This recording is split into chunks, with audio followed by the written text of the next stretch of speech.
दोस्तों, आज मैं वॉशिंग मशीन का बारे में बोलने जा रहा हूँ। मेरा न्यू यूट्यूब चैनल खोला है, वो यूट्यूब चैनल में आप सब लोग का स्वागत है। तो कोई भी मॉडल हो वॉशिंग मशीन का, जैसे कि Samsung, LG, Whirlpool, Panasonic, Videocon, Electrolux, Godrej, front load, top load, semi automatic, सब कुछ सॉल्यूशन में हर दिन एक एक करके वीडियो अपलोड करेगा।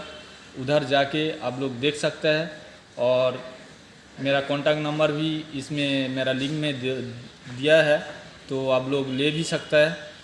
तो आज ये बताने जा रहा हूँ, कोई वॉशिंग मशीन का गियर बॉक्स का काम, बोर्ड का कोई फॉल्ट, ड्रम का कोई फॉल्ट, वायरिंग वगैरह कुछ भी हो, मैं कॉन्टैक्ट नंबर में फ़ोन करेगा तो मैं सॉल्व कर सकता हूँ। और मेरा यूट्यूब चैनल में वीडियो अपलोड करता हूँ, उसमें भी